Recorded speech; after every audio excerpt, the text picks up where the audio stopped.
Et bonjour à tous, bienvenue à vous dans cette nouvelle vidéo des énergies du mois d'octobre, signe par signe. Donc j'espère que vous allez bien. Alors le temps file à une vitesse, alors j'espère que j'aurai le temps de bien sortir ces vidéos à temps. On verra, l'avenir nous le dira. Justement, n'oubliez pas bien sûr qu'il s'agit de guidance générale, que celles-ci ne pourront donc pas parler à tout le monde, donc faites preuve de discernement.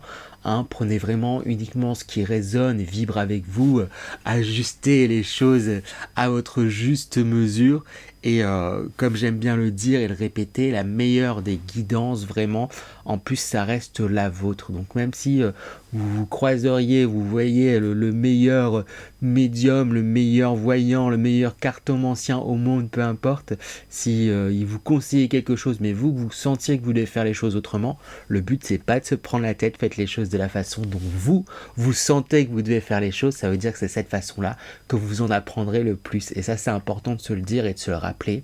Et en plus, n'oubliez pas, dès qu'il s'agit aussi de choses de l'ordre de la voyance, il n'y a pas de fatalité. Vous avez votre libre arbitre et vous pouvez toujours changer les choses. Ouf, ça, normalement, c'est censé soulager un petit peu. Donc, prenez... ça, vraiment, c'est guidant. J'aime bien insister sur le terme guidance en plus parce que le but c'est de donner des conseils et de passer un bon moment ensemble. Donc installez-vous, posez-vous, regardez et écoutez ça avec un petit peu de distance et voyez-le comme un divertissement tout simplement. Et si vous souhaitez par contre des guidances personnelles, personnalisées, j'en propose aussi également. N'hésitez pas à me contacter sur ma boîte mail ou sur mes autres réseaux où il y a des mails, que ça soit TikTok sur lequel je m'investis de plus en plus. N'hésitez pas à faire un tour, je fais des guidances en live d'ailleurs. Et aussi sur ma chaîne, j'allais dire, sur mon compte, j'ai tout, j'ai YouTube, Instagram, je m'y perds dans tous ces réseaux. Mais voilà, vous avez toutes les infos, de toute manière c'est le même nom partout, les lumineux partagent. Voilà. Par contre, du coup, on en vient à ce qui va vous intéresser, hein, vos guidances personnelles et personnalisées. Enfin, personnelles, pas personnalisées, pas du tout. Je viens de vous dire exactement le contraire il y a 2 secondes, mais c'est guidance générale par signe astrologique, je vais réussir. Je galère un peu, mais on va y arriver, ça va le faire. Ce que j'essaie de dire, c'est comment je vais procéder. Oui, c'est ça. Je me mélange là, ça y est. Comment je vais procéder? Je vais commencer d'abord par vous parler de l'énergie de l'automne dans laquelle on est entré là, du coup, en ce mois de septembre, en même temps que l'arrivée du signe des balances. Parce que les balances fait partie des 4 signes cardinaux qui marquent l'entrée dans une saison. Et j'ai oublié, le mois dernier, j'ai beaucoup parlé de l'énergie du mois de septembre de façon générale, de façon globale. Et au fur et à mesure des tirages, je me suis rendu compte que j'avais oublié de parler de l'énergie de l'automne dans laquelle on rentre du coup vers cette fin septembre. Et ça permet de comprendre pas mal de choses. Donc j'ai commencé par ça et ensuite j'ai enchaîné avec vos lectures, vos guidances par signe astrologique. J'ai réussi mon intro, on va pouvoir avancer. Alors du coup, si c'est si intéressant de mon point de vue, de parler du coup de la saison, de la saison du mois d'octobre, de la saison, de ces prochains mois même, de cette saison de l'automne, je vais réussir enfin. C'est parce que l'automne, qu'est-ce que représente l'automne? L'automne, c'est un dépouillement. On se défait de certaines choses. Donc c'est une saison qui va inviter énormément à l'introspection, qui va inviter énormément à se défaire de certaines choses, se défaire de choses qui sont mortes, qui n'ont plus lieu d'être en fait, dans vos énergies qui ne vous correspondent plus, vous détachez de tout ça pour mieux avancer, pour mieux vous libérer et mieux savoir la direction dans laquelle vous voulez aller. Donc c'est une saison que je trouve assez importante, assez intéressante sous plein d'aspects. C'est une saison vraiment introspective, j'ai envie de dire, et mais constructive aussi. C'est pas comme l'été ou le printemps où on a beaucoup de retours sur notre labeur, quoique quoique, j'ai envie de dire, quoique, mine de rien, en septembre, j'allais dire, en octobre, en automne, je vais réussir, j'arrive pas à retenir qu'on rentre dans la saison de l'automne. En automne, on récolte aussi du coup pas mal de fruits cette introspection, elle permet justement de réaliser ce qu'on a accompli, réaliser toutes les récoltes qu'on a pu faire au cours de cette année, de cette année,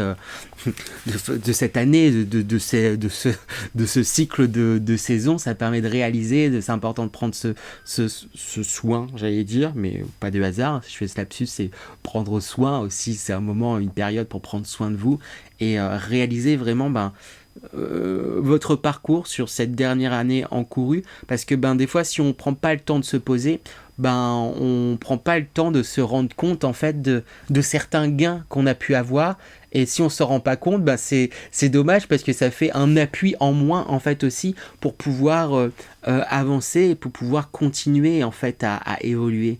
Donc c'est en ça que j'ai envie de dire que c'est important, et j'ai envie de tirer quelques petites cartes, juste pour, je vais faire 3 cartes pour l'automne, pour ces énergies générales là, pour tous. Qu'est-ce que nous raconte l'énergie de l'automne?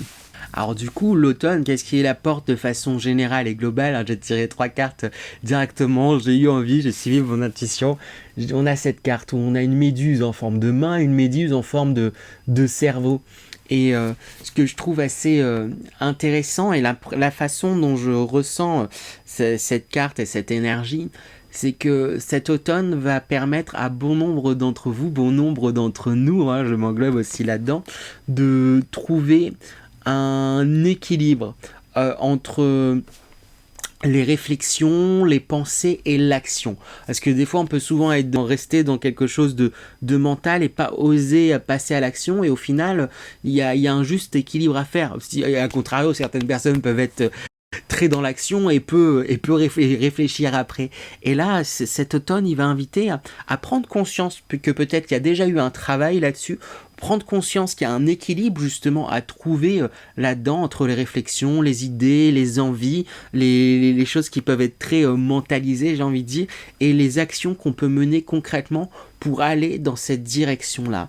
Parce que le but, c'est ça, de cet automne, ça va être, avec cette carte-là, on voit, il y a un personnage qui semble comme traverser un mur, et bien justement ça va être ça, le but de cet automne dans vos énergies, c'est que vous êtes confronté à X ou Y blocage, vous êtes confronté à des murs, et en prenant le temps de vous poser, en prenant le temps d'équilibrer en fait les choses, comme je disais, équilibrer entre la réflexion et l'action, équilibrer les choses, vous allez réussir à dépasser. Le but, ça va être de réussir à traverser ces murs, traverser ces blocages, les dépasser et pouvoir les laisser derrière. Ça va être ce moment de transition. Hop. Et on a également cette carte que j'ai juste pris le temps de regarder un petit peu plus. Donc on a un personnage là qui est comme sur une pousse d'un buisson là qui pousse bien haut. Il se réchauffe les mains, ce personnage. Il est à la fois du coup en hauteur. Donc cet automne va vous permettre de prendre en fait, justement quand je parle d'introspection, c'est aussi prendre de la hauteur sur ce qui a pu se passer, comme je le dis, au cours de cette dernière année, dernièrement, prendre de la hauteur sur les situations pour y voir aussi plus clair. Et là on a quelque chose quand même beaucoup de l'ordre de l'hiver, et c'est la préparation pour l'hiver, la préparation pour la moment de pause, de repos, avant de pouvoir repartir et se réactiver avec le printemps. Je connais plus mes saisons. Mais voilà, et donc là c'est une prise de hauteur mieux avancer par la suite. Donc c'est assez intéressant, hein, ces énergies d'automne qui sont proposées à tout le monde. En tout cas, j'ai l'impression. Donc voilà ce que je pouvais dire pour ces énergies générales, très générales sur l'automne. Et puis bah, alors, ça y est, on va attaquer au signe par signe. Et c'est à présent au tour des béliers. Donc bonjour à vous les béliers, signe solaire, ascendant, lunaire. Bienvenue à vous. On attaque du coup sans plus tarder avec votre tirage pour ce mois. Alors, tirage assez intéressant, un peu similaire du coup au taureau que je viens de tirer juste avant, vous êtes les seconds à passer, et on parle en fait du dépassement de blocage. Vous allez dépasser certains blocages, certaines blessures aussi, je pense pour certains. Il y a vraiment cet aspect-là qui ressort, hein, il s'est dit directement d'emblée, hop, si j'arrive à attraper la carte... Hop, j'arrive pas, ça y est. Avec cette carte Mirage s'effacer, voilà, il y a des zones sombres, des zones ombrageuses en vous qui se dissipent en fait, que ce mois va amener à dissiper, que les énergies de ce mois d'octobre vont amener à dissiper, et je pense que c'est certaines blessures, certaines choses qui ont pu être compliquées. C'est ce qui ressort en plus justement dans les énergies générales, avec cette première carte qui sort, où on a un enfant qui s'est construit comme une barrière, un mur en jouet autour de lui, et on a ce roi qui est comme en train de serrer, de faire un câlin à deux grandes ailes, qui est enchaîné en fait à la fois. Il y a un rêve, une envie de liberté, une envie oui c'est ça, de liberté. Il y a quelque chose qui est difficile à lâcher pour pouvoir réellement s'envoler. Peut-être qu'il y a eu la perte, alors ça parlera à qui ça parlera, la perte d'un enfant, la perte de quelqu'un qui était dans une énergie enfantine. Alors je sais pas, ça peut paraître négatif, mais j'entends positivement. Alors ça parlera peut-être qu'à certains, et il y a un deuil peut-être qui va être fait pour certains, de façon je pense un petit peu plus générale. C'est justement... ce mois-ci, il va vous inviter à travailler une blessure qui est liée, qui a naissance en fait dans votre enfance, en fait, qui prend naissance dans votre enfance, où vous avez pu du coup vous barricader et construire en fait un mur autour de vous, et ça a pu être et c'est quelque chose qui, je pense, est tellement comment dire, tellement loin entre guillemets dans l'enfance, que pendant longtemps vous n'aviez même plus conscience que c'est quelque chose en fait qui vous enchaînait. C'est comme si on vous avait, voilà, ça va dépendre après de chacun, mais on vous avait peut-être certains, on vous a implanté cette croyance que vous n'étiez pas assez capable, que vous ne pouviez pas réussir à avoir telle chose, à faire telle chose, à truc et tout, etc. Alors que dans le fond vous ne rêviez, et vous rêvez encore que de ça, mais inconsciemment vous êtes attaché à cet avis-là, et vous pensez que c'est quelque chose qui n'est pas possible d'obtenir et d'avoir. Mais spoiler alerte, hein, dernière carte de CG en général, c'est la même que pour avant. Vous trouvez la paix ce mois-ci, vous trouvez la paix. Et on a cette autre carte juste avant, donc j'ai fait tirer 4 cartes, et c'est en ce milieu on a ce téléphone portable avec voilà, au centre l'image de, alors je dirais que c'est Ganesh si je ne me trompe pas, avec plein d'instruments dans une position assez zen, et j'ai l'impression en fait que vous allez vous lancer dans un apprentissage. Alors peut-être via les réseaux justement, parce qu'il y a ce téléphone portable qui sort, vous allez vous remettre à regarder beaucoup de contenu de développement personnel, à vous prendre des outils en fait qui vous relaxent, qui vous permettent de travailler en fait sur vous, d'aller en vous, qui vous permettent de dépasser en fait justement ces peurs, ces blocages, ces blessures qu'il y a pu avoir sur vous et en vous, ou peut-être que vous investissez pour d'autres, ou les deux, aussi dans dans des activités qui vibrent pleinement, qui vibrent pleinement avec vous, mais qui du coup vous avez l'impression de retrouver en fait justement le goût de la vie et de vous refaire plaisir. S'il y a des choses où vous êtes toujours interdit et empêché de faire pour X ou Y raison, c'est le moment de vous autoriser et de vous octroyer du temps pour vous faire plaisir et faire des activités que vous aimez, et peu importe le regard des autres, peu importe le résultat, parce qu'on est dans une société où inconsciemment on cherche toujours un résultat, on cherche toujours faut que ça donne un rendu. Moi le premier, je vais bien donner cet exemple, mais pendant longtemps j'ai toujours aimé dessiner, mais pendant longtemps je dessinais, créer, voilà, peindre, voilà, des trucs très créatifs, et pendant longtemps je me suis empêché en fait parce que j'étais jamais assez satisfait de ce que je faisais, du rendu, j'arrivais pas à faire ce que j'avais en tête, il y avait quelque chose où c'était très, du coup, dans une frustration, alors que à la base c'est quelque chose que j'aime, et peut-être qu'il faut juste retirer cette pression du faut qu'il y ait un rendu, faut que ça donne quelque chose, et juste retourner au plaisir de faire pleinement, sans réfléchir à ça va donner quoi, ça va faire quoi, ça a écrit que quoi, bref, ça on s'en fiche, et c'est justement en étant dans ces énergies-là que les choses vont se matérialiser plus facilement en fait au final. C'est comme... ça, c'est dans un livre, un petit carnet qu'on m'a offert qui s'appelle 6 minutes succès, je vous le conseille, qui se lit plutôt facilement. Et en fait, c'est pour organiser, se faire un petit agenda et tout, etc. Avec si vous avez des objectifs et tout, etc. Et il donnait cet exemple que je trouve percutant, qui est un peu le même, mais différent. Je pense peut-être pourra parler à d'autres aussi. C'est si vous avez envie de, par exemple, écrire un livre.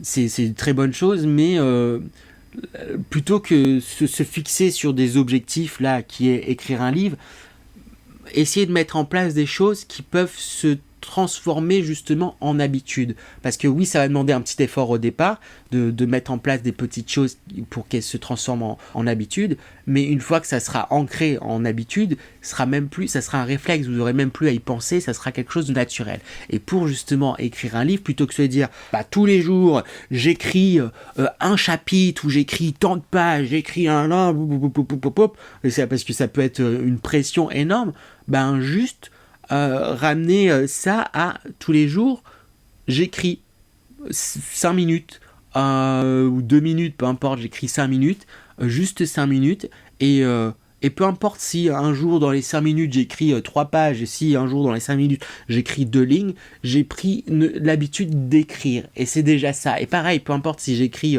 sur justement le livre, ou si j'écris sur autre chose, peu importe, vous prenez cette habitude d'écrire, et c'est comme ça, par des petits pas, des petites choses qui peuvent rentrer dans les habitudes, qu'au final, un jour, sans vous en rendre compte, vous finirez par avoir écrit votre livre sans qu'il y ait eu la moindre pression. Voilà, j'avais envie de lancer tous ces exemples, donc ça parlera sûrement à certains.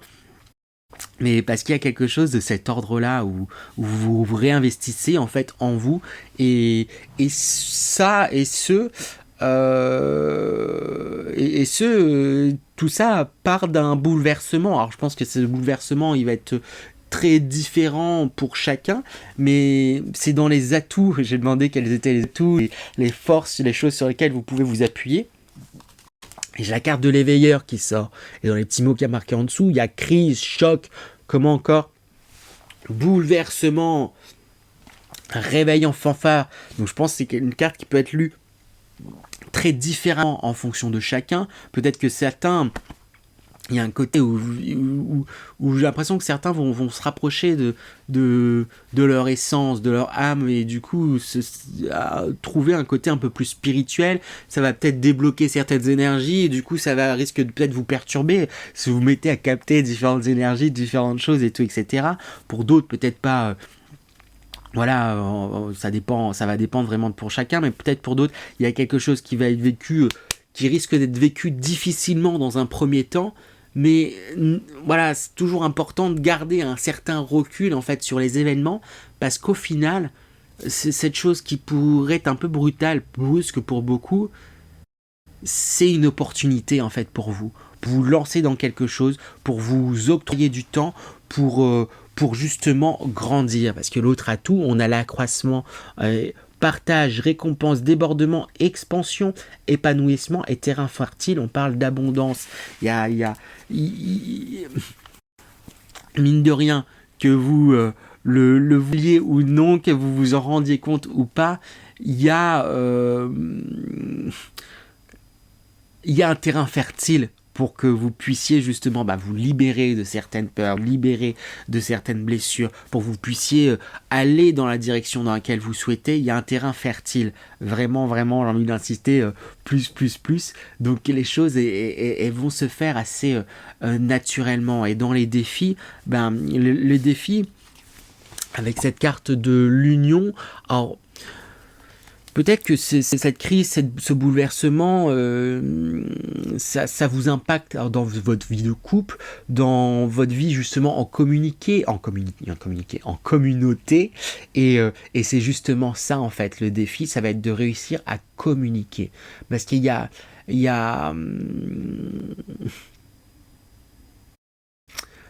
n'y a pas le même langage, c'est ce qui me vient. Par rapport peut-être, voilà, comme j'ai dit, ça parlera peut-être à certains, il y a eu un décès, un événement tragique aussi pour certains, peut-être qui s'est passé il y a quelques temps, et ce qui fait que chacun va vivre différemment en fait cette tragédie ou différemment cette chose-là, et vous n'êtes pas sur la même longueur d'onde et sur le même langage. Et le défi, ça va être justement d'essayer au maximum de communiquer les choses, tout de même si c'est pas évident de vous comprendre, vous avez quand même cette capacité de comprendre les autres, essayez de comprendre l'autre, essayez de comprendre votre partenaire, et essayez vous de faire comprendre en fait ce que vous ressentez, où vous en êtes, quand bien même c'est pas évident et quand bien même c'est difficile de savoir où est-ce que vous en êtes, parce qu'avec cette carte du chaudron, il y a quelque chose justement de très intérieur, de très interne, et le défi, ça va être de réussir à exprimer cette intériorité, exprimer ce qui se passe en vous, quand bien même vous pourriez avoir l'impression que ouais, mais même en expliquant, tu comprendrais pas, moi-même je comprends pas, tentez. Même si la personne ne capte pas totalement, ça va permettre, il y a un entourage le défi, c'est de réussir à communiquer un minimum, même si pour le moment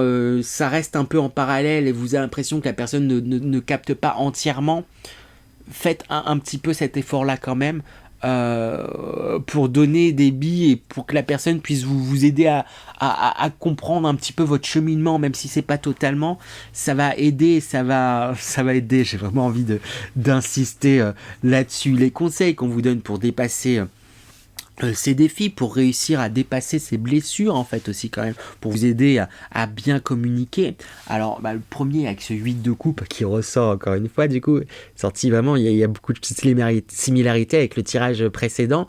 En 8 de coupe, c'est on laisse certaines émotions derrière pour pouvoir avancer, et il y a quelque chose comme ça, il y a certaines choses du passé qui va être importante de... Alors le but, c'est pas de les enterrer et faire comme si ça n'avait jamais existé, mais de vous délester en fait de certaines blessures, certaines choses. Alors pour d'abord vous en délester, il va falloir bien les regarder, bien les traverser, laisser exprimer les émotions qu'il y a exprimées par rapport à ce passé. S'il y a de la tristesse, s'il y a de la colère, exprimez, expulsez, faites sortir cette tristesse, faites sortir cette colère, exprimez tout ça. Mais ensuite, le but, c'est de réduire et de ramener tout ça à la juste place. Et sa juste place, à cet événement aussi dramatique, aussi truc qui puisse être, il est dans le passé. Le but, c'est de pas le nier, l'annihiler comme si cet événement n'avait jamais existé, mais le but, c'est de pas laisser cet événement continuer à vous impacter encore aujourd'hui et le faire plus grand que ce qu'il n'est. C'est de le ramener à sa juste place. Cet événement a existé, il vous a impacté, c'est une part de vous, mais ça fait pas qui vous êtes entièrement aujourd'hui. C'est une part et c'est pas tout vous, et il n'est pas nulle part, il existe. Et c'est ce juste milieu à trouver. Il y a un équilibre justement à trouver dans votre émotion, dans votre parcours, pour pouvoir mieux avancer et mieux profiter, puisqu'on a ce roi de... j'ai envie de dire de bâton, ce roi de denier, je vais réussir, qui nous montre que vous avez des ressources matérielles, vous avez des personnes qui vous entourent, vous avez différentes choses, en fait, même de intérieur, vous avez différentes ressources pour pouvoir dépasser tous ces défis, pour pouvoir avancer, pour pouvoir vous libérer de certaines blessures, de certaines peurs, de certaines choses, et aller vers cette paix. Vous avez les ressources nécessaires, mais octroyez-vous et donnez-vous les moyens de pouvoir, saisissez-vous de toutes ces ressources, que ce soit voilà, des personnes, etc., en communiquant avec elles, ou que ce soit en vous écoutant vous-même, vous avez les ressources et on insiste dessus. J'ai envie d'insister du coup moi aussi, mais voilà, vous êtes apte et capable. Alors avec tout ce mois-ci qui est quand même assez chamboulant, hein, comme je dis, l'automne c'est l'introspection, donc qui dit introspection dit on vient toucher, on vient chambouler, c'est pas mal d'aspects mine de rien. Ça vous permet d'aller vers la clairvoyance, d'y voir plus clair, d'avoir une visée, d'avoir un but, d'avoir plus qu'une visée, plus qu'un but, parce qu'un but, s'il y a quelque chose où ça peut créer une pression en fait aussi, mais une direction dans laquelle aller, une direction dans laquelle vous allez, et il y a quelque chose où vous allez voir plus clair à la fois sur votre passé, avec un regard beaucoup plus objectif sur pourquoi certains événements aussi étaient nécessaires dans le passé pour... parce que si ça n'était pas arrivé, j'en serais pas là non plus aujourd'hui. Et aujourd'hui, vous êtes une belle personne et vous évoluez et n'ayez pas de doute par rapport à ça. Et il y a du beau qui arrive, en fait, j'ai envie de dire, les béliers. Donc voilà pour vous les béliers, j'espère que cette guidance vous a plu. Si c'est le cas, n'hésitez pas à liker, partager, commenter, vous abonner. Ce sont des petites choses mais qui aident grandement la chaîne. Et je vous dis à très bientôt les béliers. À bientôt.